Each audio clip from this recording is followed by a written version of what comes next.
And let's get started. I'm really excited. Welcome Texas Smart City series, which is our monthly lunch and learn where we have people join from all over Texas, including all over the world. Thank you, Yulia.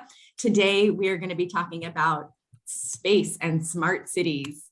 And we have some really great guests. We have Jesse Bounds, Brad McCarty, and sorry, Brad, you're in the line with that. Jesse Bounds, Christine Galib, and Jimmy Spence. Sorry, you're in my top Zoom, and so you just got lumped in. Jimmy Spence, who's a marketing specialist from Houston Airport Systems, Christine Galib, Senior Director of Programs at ION, and Jesse Bounds with City of Houston for Innovations. So, sorry, I'm letting people in at the same time as greeting everybody. But Jesse, let me have you introduce everybody too, and share what everybody's gonna be talking today. Yeah. Absolutely. Hey, Jessica. As always, great to see you, and thanks for everything that you're doing to advance the smart city dialogue in Texas, and for welcoming. Oh, hang on, I'm getting. We're good. That was my bad. We're all good. Cool. But for allowing our Houston contingent to speak to everyone today, I really appreciate that. Like Jessica mentioned, I'm Jesse Bounds, so I'm the director of the Mayor's Office of Innovation here in Houston. Really excited for this opportunity to kick off the discussion today with two really forward-thinking and innovative leaders here in Houston. Dr. Christine Galib, she's heading or is the senior director of programs at the ION, heads all of the accelerator programs. We work together a ton on smart cities, and we're going to also talk because we have the ION Smart and Resilient Cities Accelerator out of Houston that she manages. And we're going to talk today about that, but also about the aerospace accelerator and some of the other programs that she has running as well. So excited for that. And then Jimmy Spence, also from the Houston Airport. He's senior marketing specialist leading the spaceport initiative. So we're really, you're going to hear some really cool stuff today. So I hope you got your lunch and you're ready to go. This month in 1962, President Kennedy stood on the grounds of Rice University and declared that the U.S. was going to go to space. We were going to go to the moon, be the first first nation to go to the moon. And he said, we choose to go to the moon, not because it's easy, but because it's hard. And that really was the definition of a big, hairy, audacious goal, the BHAG. And really, we actually now call goals that big moonshots. And, Houston is home to the Moonshot, and it was something that was incredibly ambitious, had no precedent whatsoever, and of course was questioned every step of the way. But by the end of the decade, we all know what happened. We made one giant leap for mankind, and the innovation has continued. I mean, just last week, I know when everyone saw that the SpaceX Inspiration 4 mission, the fully civilian mission that spent 3 days in space in a reusable aircraft, a reusable rocket. It's just something that's truly incredible. It lives up to its name, inspiration. It's inspiring, and it really. So, I mean, human space travel will soon be a reality, not just for the mega wealthy, but for the, you probably still have to be somewhat wealthy to do it. But, the longer vision is to ultimately become a multiplanetary species. And, that might actually be something that's feasible down the road. So really excited to do that. And the future space travel and is being built right here in Houston and Space City.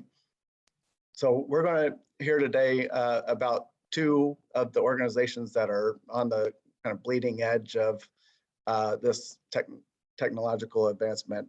You got the ION, which is Houston's innovation hub, our center of gravity for innovation. Just recently opened. It's partnered with NASA and the Houston Airport System to host the ION Aerospace Innovation Accelerator, which supports and develops minority business enterprises that address aerospace related challenges.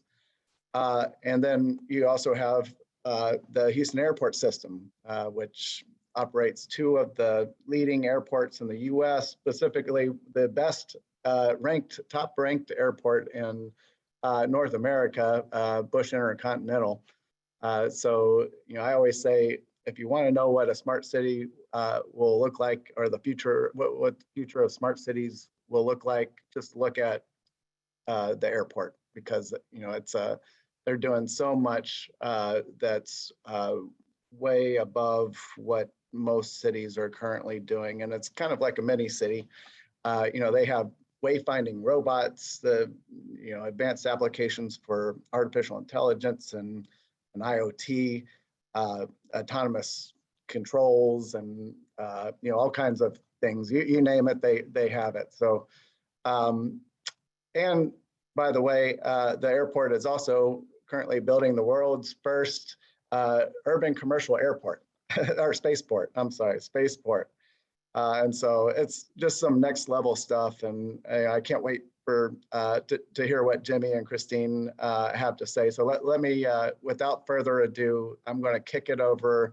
I guess, shall we kick it over to Jimmy to start? Jimmy, are you okay with that? Yeah, that's fine with me. Thanks, Excellent. Jesse. Thanks for the Welcome, introduction. Jimmy. Yeah, and thank you, Jessica, and the Smart City series for asking me to speak today. I have a lot of good things to tell you. Let me share my screen here with you. Oh, no,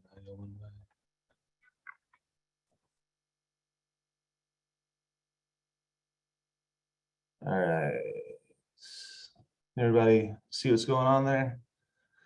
All right, so as Jesse said, Jimmy Spence, I work with the Houston Airport System. We are the aviation division of the city of Houston. We're enterprise funded, and we operate the 3 airports in Houston, Bush Intercontinental, Hobby International, and Ellington Airport, which within Ellington Airport is where we find the Houston Spaceport.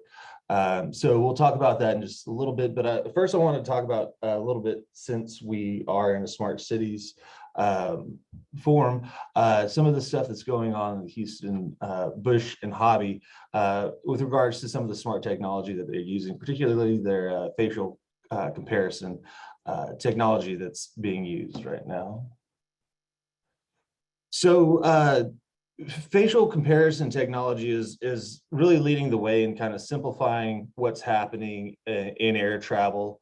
It's one of the most fascinating technologies, and probably will have one of the bigger impacts going forward in everybody's air travel, to try and make things a little bit easier. Both the airlines are using it, the Customs and Border Patrol are using it, and it just helps, first of all, reduce some of those touch points, which here in the pandemic, we have to be very cautious of, and making sure that we, try to keep things as sanitary as possible, keep each other out of each other's faces, even in crowded places like airports.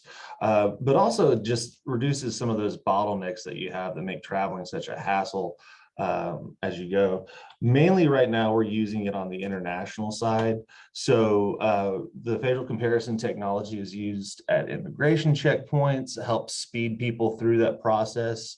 Everybody knows those long lines if you've flown internationally coming back in, just how long it takes, especially if you have somebody kind of having to handle your passport, look up and down at your picture back and forth. And the facial comparison really helps them speed that process along without having to hold up quite as much. In the future, we're going to use that probably more and more. I think you've probably seen those booths at the airport, the clear check folks that use facial recognition to help with speeding people through. And it's going to be incorporated more and more. Now, this isn't some big brother thing necessarily. It's really just doing the same thing as looking at you and looking at your picture and make sure that your IDs match up and you're the same person.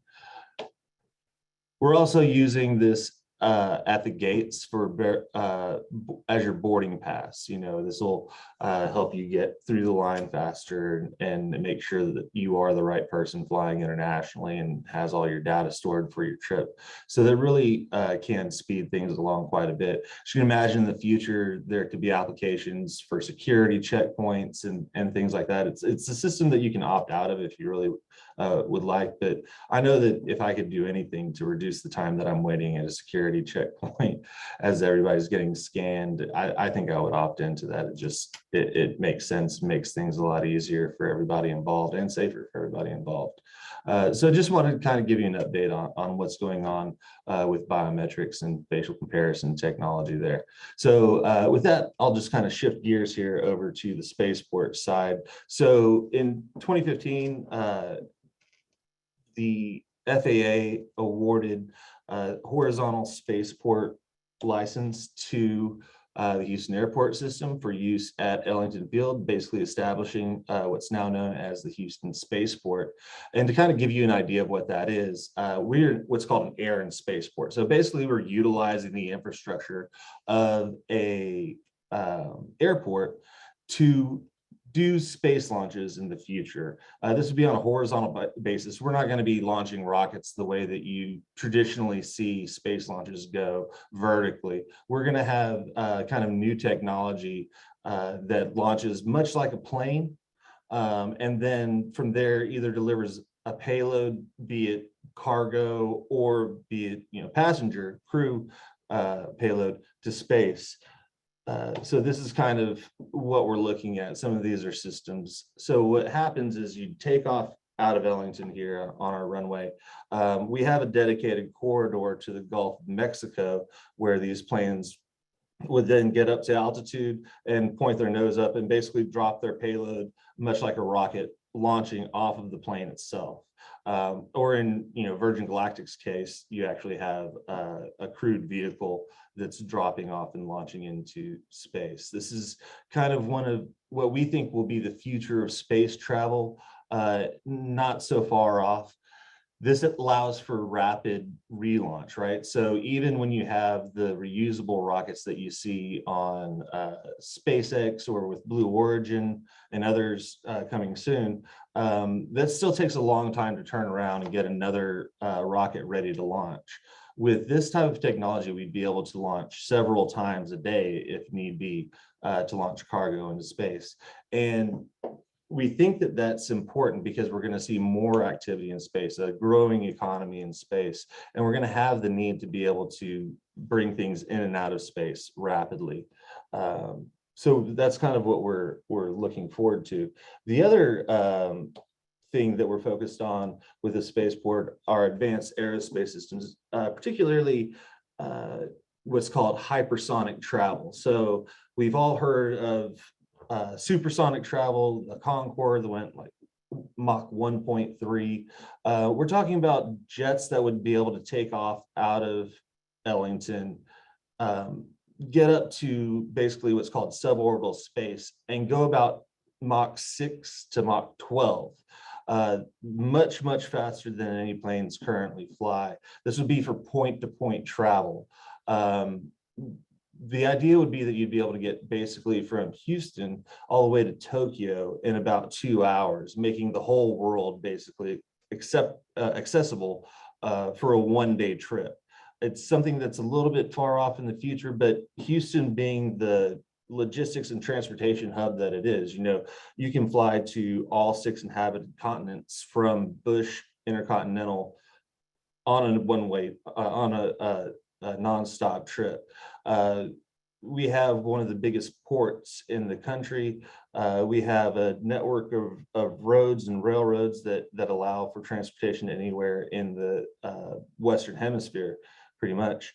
And we want to be able to build on that. We've said that in the past, in order to be a great city, first you had to have a thriving seaport.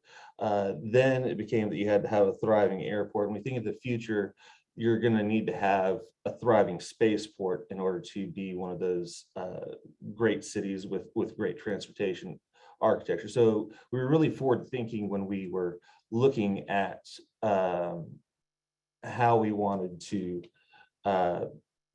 position Houston in the future, logistics wise, which forgot to switch slides. So there you go. And we've done this in a relatively short period of time, basically about over the last 9 years or so, from the time that we had the dream, the vision to start doing this and start applying with the FAA. We got our license in 2015. And now today we're seeing kind of the fruition of a lot of these dreams with the success that we've had over the last year and a half or so. A lot of people think that this has been kind of an overnight thing, but this is, you know, a 6-year overnight success that we've had here at the spaceport.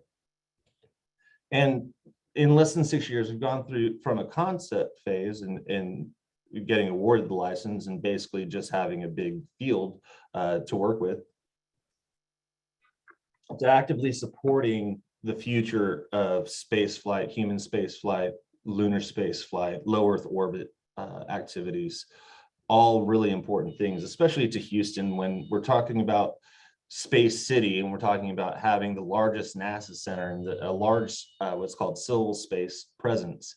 We needed a way to grow the other sectors of our aerospace economy to include defense space and include commercial space. And so we had to position the spaceport. You know, we're glad to have that capability to be able to do these horizontal launches in the future as that technology comes into play. But what we really found is important is creating a hub of aerospace activity that can support those launches in the future. We didn't want to have to wait around to get a spaceport operator. We wanted to start actively building the commercial aerospace economy, the defense aerospace economy, and really kind of growing our aerospace industry in Houston. So the first thing we did is we bought used to be a Boeing payload integration center. It's about 50,000 square feet of space. We call it the Houston Aerospace Support Center. It's the first building basically of the spaceport. And we wanted to use that to help companies get started, to provide a good manufacturing space. This place is awesome. It has overhead cranes, clean rooms, manufacturing space, office space, really a very versatile building that we acquired from Boeing whenever they wanted to sell it. And the first people that we put in there is a little company called Intuitive Machines. So Intuitive Machines, at the time that they went into the Houston Aerospace Support Center, the HASC building, was only about 20 employees large at the time. And they had a lot of ideas of what they wanted to do, but really what they were trying to go after was getting back to the moon. They won a contract through NASA's what's called the CLPS program, the Commercial Lunar Payload Services contract, and started developing and manufacturing their Nova-C lander. So the Nova-C lander is something that's going to take off on a SpaceX rocket. It's going to fly to the moon and be able to deliver payloads ahead of humans going back to the moon in 2024. Their first launch of this is scheduled for, I believe, January of 2022. So right around the corner, very happy to have this going. This company has been growing and growing. I think they have well over 100 employees at this point, possibly up to 200. And what they're constructing is not only fascinating, but it's also preserving Houston's space legacy. The Nova-C lander will be the first piece of American hardware to touch back down on the moon since the Apollo missions in 1976. So again, we're going to have Houston being spoken from the surface of the moon. It's really cool. So another thing that we needed to tackle was the workforce in the area. So as with many industries, our workforce supply is dragging behind the demand of the industry in aerospace. And so we started working with San Jacinto College to develop what San Jacinto College calls the Edge Training Center. This is a place where folks can go, get trained up over the course of about 12 to 18 months and be put into a high demand industry with high demand skills. They work on composite manufacturing, mechatronics, wire harnessing, all types of very in-demand skills. Collaborated a lot with industry to establish what was needed, and are delivering on these trainings, working hand in hand with industry. In fact, they're co-located right there with Intuitive Machines in the HAC, and they have a great symbiotic relationship going back and forth, providing expertise to the students. And then, basically Intuitive Machines gets to select and train their own employees. They've hired, I think, 6 to 8 of the completers there at the training center that are now working on hardware going to the moon, which is an amazing experience. You have kids that graduated high school, didn't know what to do, then 9 months later they're working on hardware that's going to the moon. So it's a really unique opportunity and something we've been very happy to be able to set up. In the future, we plan to expand the success of Sanders Senate College and the Edge Center to incorporate area universities that may be interested in doing research hand in hand with industry to provide upskilling of current employees, to incorporate engineering into the manufacturing process, and providing everything all on site at the spaceport so that everybody can interact with one another. We think that interaction, as I'm sure Christine will talk about, that interaction and density, creating some density to share ideas, is crucial to the success of and progression of the aerospace industry and most industries as whole. In the last couple of months, we've been able to announce some great new projects being located at the spaceport. We have Axiom Space, which is a Houston-based startup company, basically, that one of the things they do is provide turnkey astronaut training services. So you're able to go to them and say, hey, I'd really like to go to space, and they'll set it up for you. They'll figure out the training that you need. They'll work the launch dates and logistics and get everything together so that you can take a trip into space. They have a crew that's training right now on their AX-1 mission, which is pretty exciting. But their big product's going to be a commercial space station. They are building a facility at the spaceport right now. It's about 400,000 square feet, where they're going to assemble modules of their space station and then launch it to the International Space Station to attach to that, kind of build off of that, and then I believe in 2028 release and have a free-flying commercial space station of their very own. It's very exciting. It's something that is complementing NASA's missions aboard the ISS, providing another place for folks to habitate and research in microgravity, and could serve as a replacement for some of the activities that are going to be discontinued on the ISS once it reaches its end of life in the 2030s. Another company that's located at the spaceport, it's a more established company. It's part of the Raytheon Corporation. Collins Aerospace is going to build a 120,000 square foot facility at the spaceport. Collins in Houston largely works on life support systems, be it for the spacesuits or be it for spacecraft. They really try and are very successful, have a great track record of working with NASA and with space to provide some of these all-important human life support systems. One of the more exciting things about the Collins building is that in addition to their presence, they're going to be providing 10,000 square foot space for, it's kind of going to be an innovation space.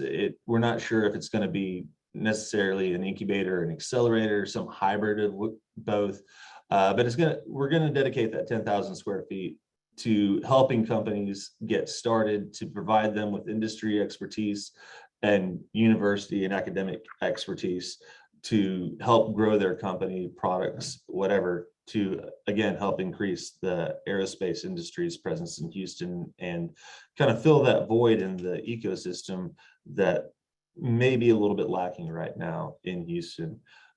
So we're really excited about their project and that 10,000 square feet.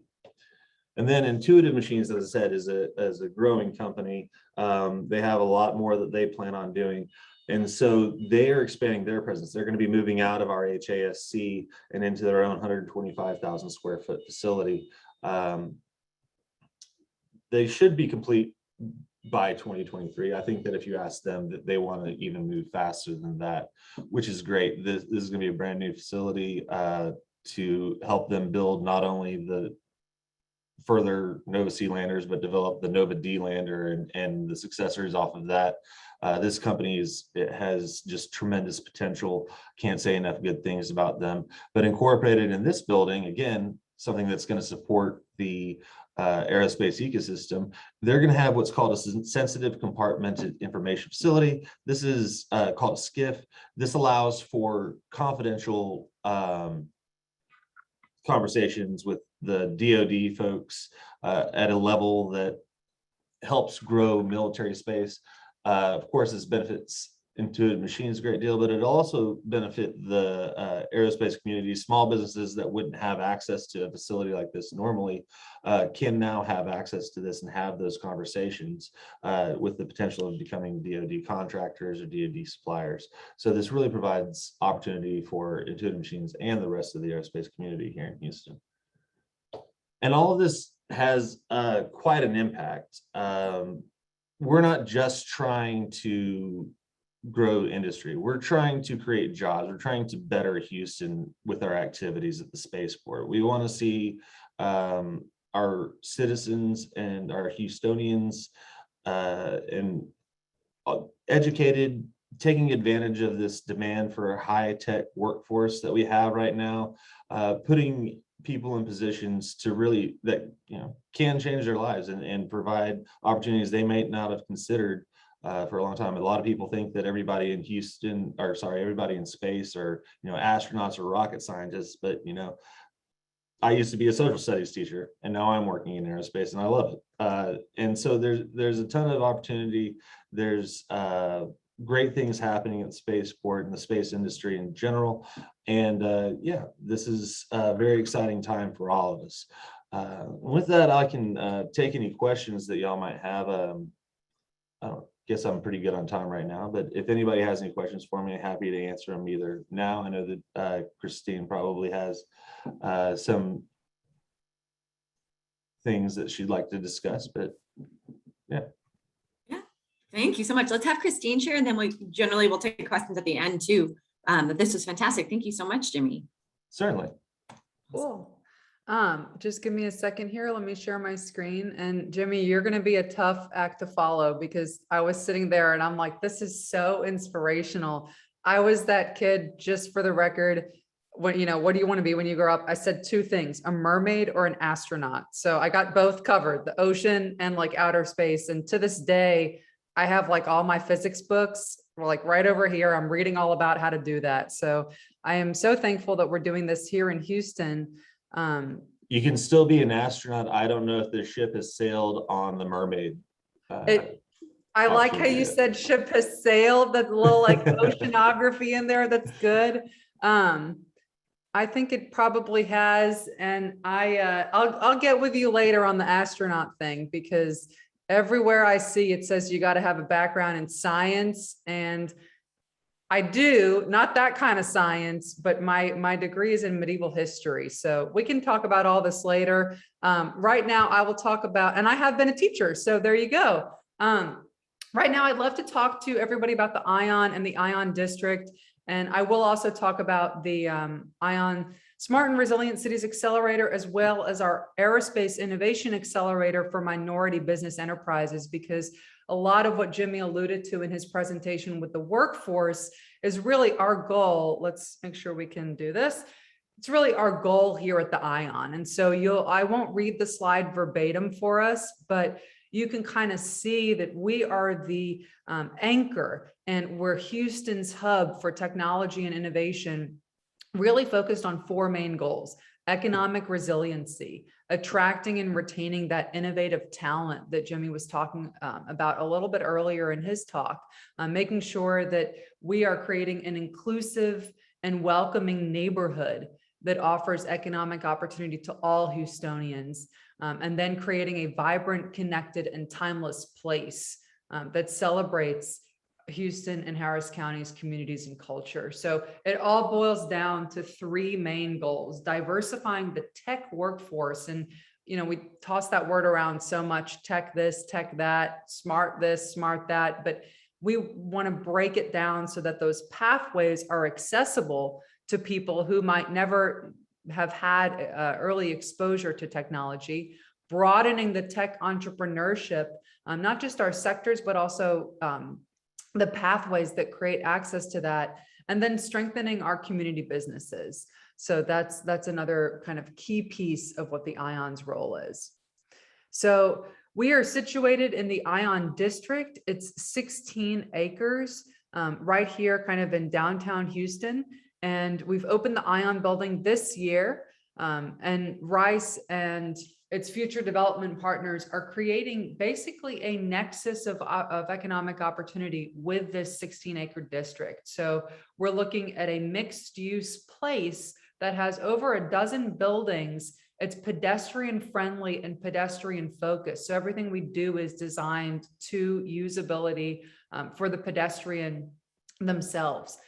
Everything is integrated into its surroundings. So you kind of see in that rendering behind the text, open kind of green spaces, trees, very pedestrian friendly. The thought is to have one garage. You park your car, you can walk around in that district without going back to your car.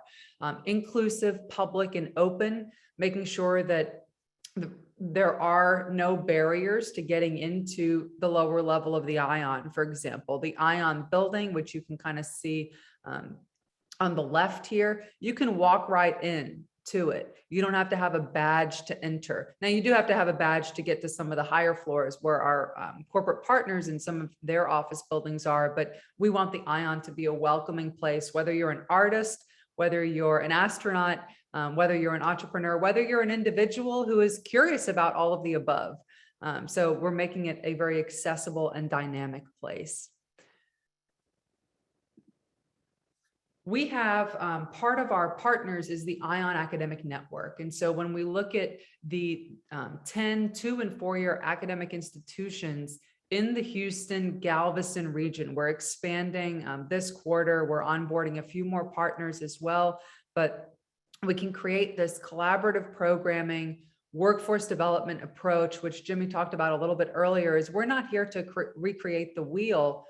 We're here to say, okay, how do we make this a place where everybody comes together to have those connections and collaborations and maybe dream up new ideas that you might not otherwise have thought of because you were in a siloed place before. So when you get someone like a poet or a medieval historian talking to an engineer or a physicist, maybe there's something there that ultimately can bubble up and be Houston's next unicorn.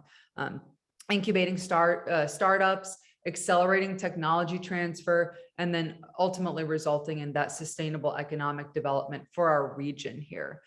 So you can kind of see in the little map here on the right, this is where the innovation district is situated, and we're surrounded by pockets of innovation at academic institutions, as well as communications, energy corridor being out about 10 or so miles west of us. And then, of course, we've got the spaceport, NASA, down to the southeast of us. So different ways to kind of be present in the building, whether it's attending a TED style talk, if an entrepreneur or student is giving that, whether it's coming to an open space and having a cup of coffee or sitting down and chatting with a mentor, perhaps on one of these different levels. The ION is a large event space, and it's got those classrooms, flexible workspaces. If you're in town, come to the ION, work out of the ION. It's completely free to you to come in and walk in and do that. And it's open to the public in that way. Networking, all of our events are free. Accelerator programs, there is an application to apply to those. I mentioned we're the home of the ION Academic Network. Also, our workforce development programs topics like software engineering, user design, being able to understand what immersive technology means and how that can help both businesses, corporations, and startups. And then, of course, our restaurants. So we'll have, I think by the time we open, at least 4 or 5 great restaurants and coffee shops in the building. So food obviously is integral to anything that we do. So our vision and mission, I'll just focus on our vision for now, because I'll echo what Jimmy said a little bit earlier. We're accelerating innovation and connecting communities. And so those really come together in that sweet spot where the circles overlap. Bridging all these types of people together, this is where we really get those collaborations that can truly change our world for the better. We have over 20 hours and growing with different types of gateway events. Those are the pathway building events. We call them gateways because they literally, not to borrow from NASA, but we literally open the door to all those pathways in technology. Maybe that's e-commerce. Maybe that means you take a few, you attend a few of these events, you apply to our accelerator, and then really hone your skills and develop your startup. We reach just over 150 community members monthly. And that has been true for the past year through COVID, through all of our virtual events. So I'll focus here on our Smart and Resilient Cities Accelerator, and then our ION Aerospace Innovation Accelerator for minority business enterprises. We also have Rice Alliance Clean Energy Accelerator and Div Inc. operating out of the ION as well. So the ION Smart and Resilient Cities Accelerator, in just about 2 weeks, will be launching its application for its 4th cohort. So we've been in existence for 4 cohorts. And the main thesis behind that accelerator is to tackle the Resilient Houston strategy and the climate action plan. So startups come in and as they apply, they're telling us, here's how I'm meeting the goals or the strategies that have been identified by the city of Houston. And that's that partnership that Jesse was talking about a little earlier. So our whole program is designed to bringing in the technology that will make Houston a smarter, more resilient city. Our ION Aerospace Innovation Accelerator for minority business enterprises is only focusing on minority business enterprises. And I underscore that because Houston is the country's most diverse city. But what are we doing? How are we finding? How are we identifying and building those pathways that bring that diverse talent into the tech ecosystem? So the goal of the Aerospace Innovation Accelerator, I realize there is a word missing, but we can picture it being there, is to have a 2-way type of program. If you're a startup working on anything that could be space related, maybe it's relevant for the airports, maybe it's relevant for the spaceport, maybe it's relevant for one of the topics in medicine that NASA is working on. We want you to come into our program and then be introduced to those thought leaders, those individuals who are working in those corporations. So NASA is our partner on that as well. It also goes another way. If you are a startup seeking to license some of that technology that NASA has and apply that to solving different problems here on Earth, we also want you to apply so we can get you kind of plugged in and connected to that as well. So the application for both of those accelerators will be open in just about 2 weeks here. Div Inc. is a partner on both of our accelerators, and the EDA has actually funded a grant for the Smart and Resilient Cities Accelerator, and the MBDA has funded a grant for the Aerospace Innovation Accelerator. So we're really lucky to have that level of federal funding available to us so that we can create that regional economic development, as well as connect those dots and make those pathways to bring all of Houston's diverse talent together.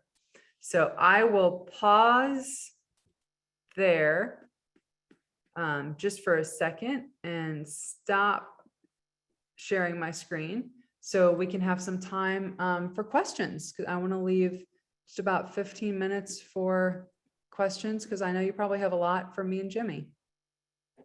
Awesome. Well, this is where I would encourage people, you can come on camera or just pop it out. I know Raleigh here, or I saw Raleigh earlier, always have lots of good questions, Brad too.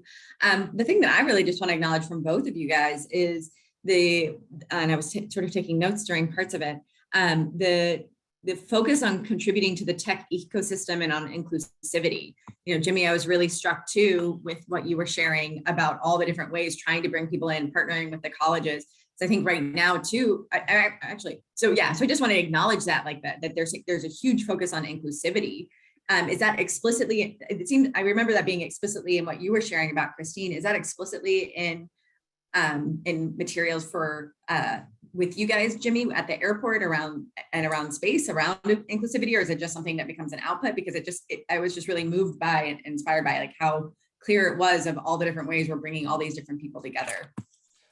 I wouldn't say that it's something that is explicit in terms of inclusivity, but the plan is to encourage all small businesses, right? To encourage entrepreneurs and make sure that we're providing that opportunity in aerospace in Houston without being able to have homegrown Houston companies. Then, you know, they're going to go somewhere else. You know, if you have a good idea, something that you want to fly in space, we want Houston to be a home for that. And we want to be able to take everyone's good ideas and brand them as Houston's good ideas, right?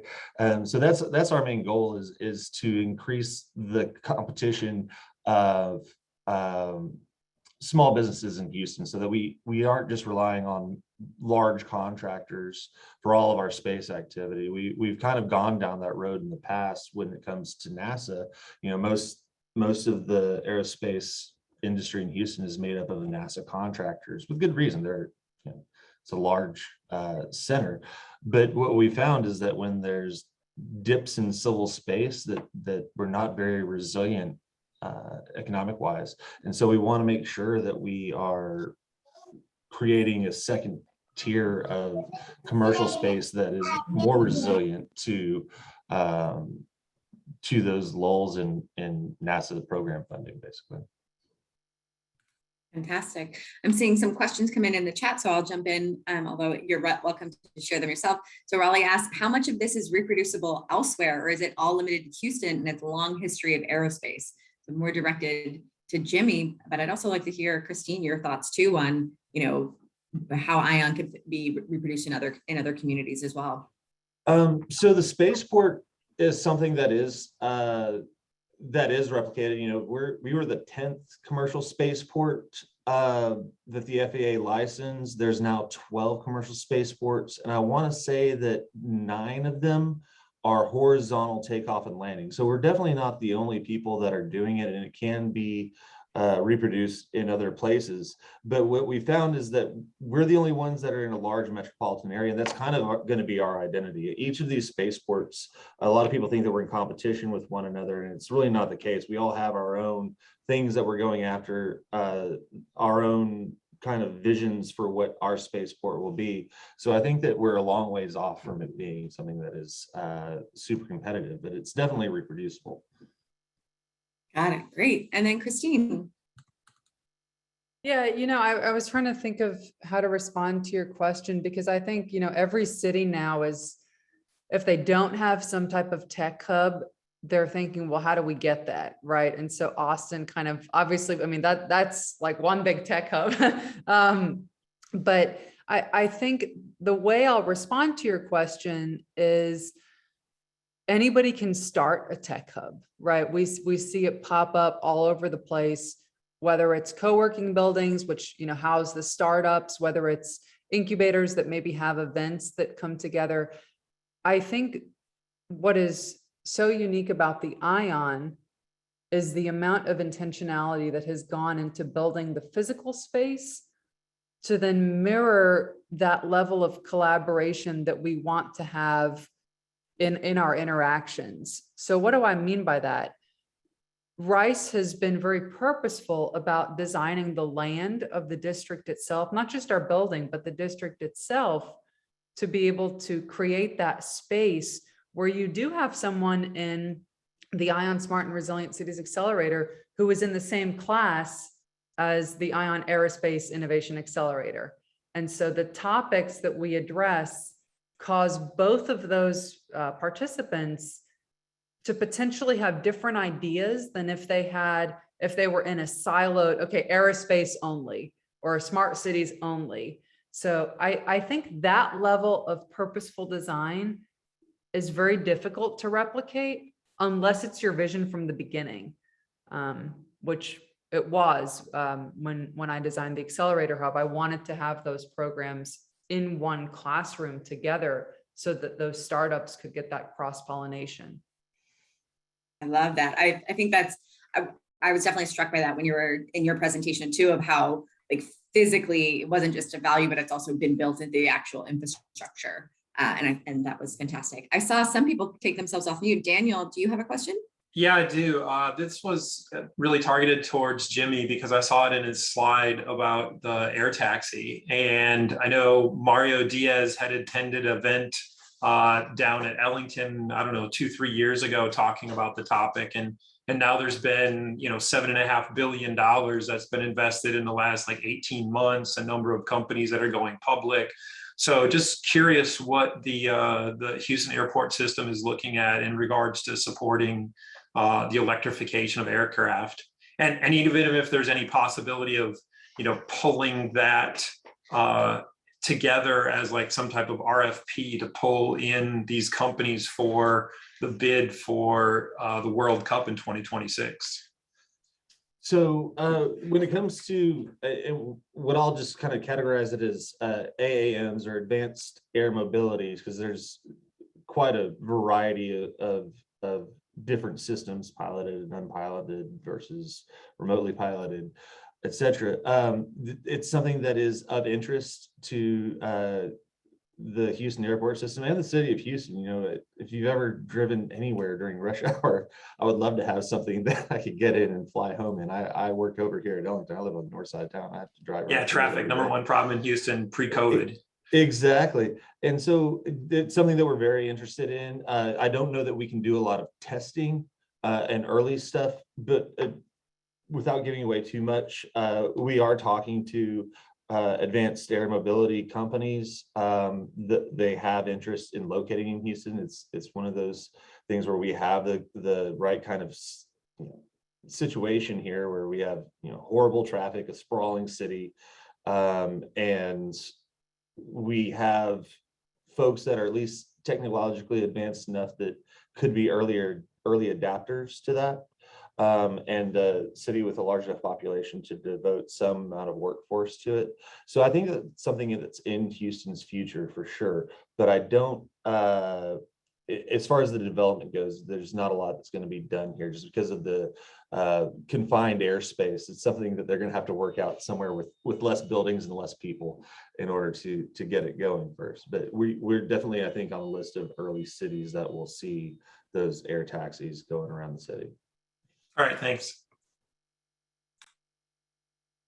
Fantastic. Other questions? Feel free to just pop into Raleigh. I see you making comments in the chat. Is there anything you want to add to? No, he does just chat. But it's making suggestions on readers. Fantastic.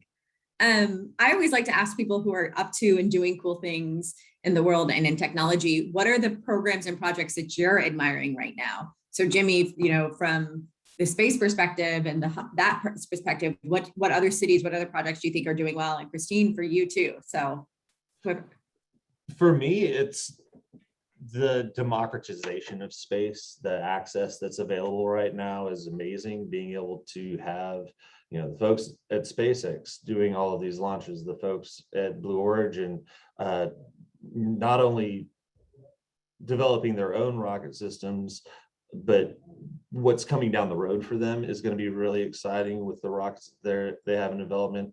But also this hypersonic technology, this point-to-point hypersonic technology is going to be such a game changer, kind of opening up the world to more and more people. The idea that if a patient in Japan needs urgent medical attention that's only available in the US, it's possible to get that help to them in a short amount of time.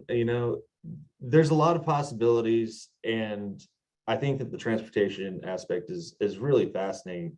The folks that I've talked to that are developing these technologies, it's mind-blowing. It's one of those almost sci-fi things that you get to sit there and listen to, and this is something that could really happen. This all makes sense. Fantastic. We're living in the future. I love that. I can't wait for that. And, you know, this concept of access and delivery and reducing, you know, wait time. I think that we're on the cusp of something that's, I don't know. It's going to fundamentally reshape how our world collaborates together. And that I think is a really important vision. So I'll talk about something that I'm really excited about at the Ion that has nothing to do with aerospace, or maybe it does. Sorry, I'm looking at the chat. And so, okay, that's an airport question. So we'll leave that for Jimmy. I'll talk about the art that's going on in the Ion in the district, because one of the coolest projects that I get to assist with is selecting what type of art goes into our building and then the public art in the district. And so everything could range from immersive art, where you can kind of step into the art itself and be immersed in that, to voice controlled art, where you can say something and it responds to you. It could be something that spills out of our vitrines, our windows. We used to be the Sears headquarters. And so those, you know, old shopping vitrine kind of display case windows are still there. So maybe something like tentacles coming out of that window, or I really don't know what will be there, but that is a cool way to combine creative talent that doesn't necessarily see itself in the tech world. And I think that's not only another way of democratizing what technology looks like and redefining it, but also giving artists the chance to participate in that resilient economic growth as well.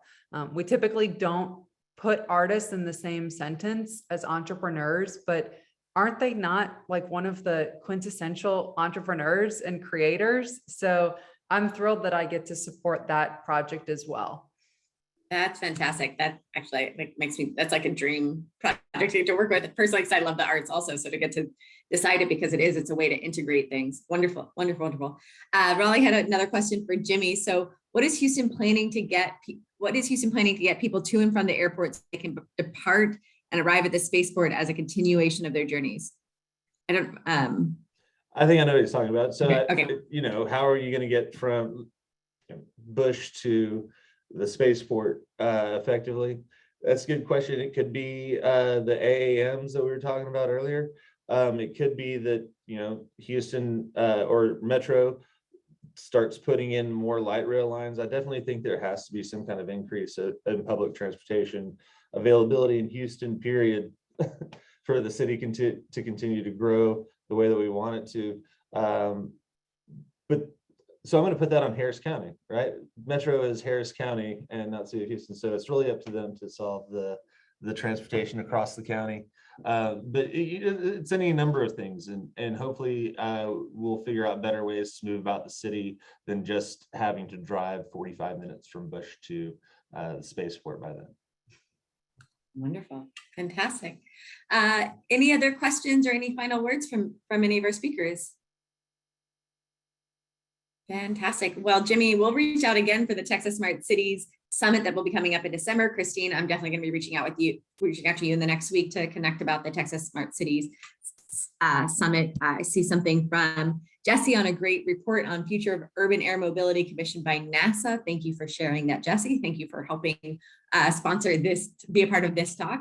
To everybody else, we really appreciate you being here. This will go on our YouTube channel as well, the Texas Smart City series. If you're in Austin, we had a happy hour scheduled. It's postponed until October.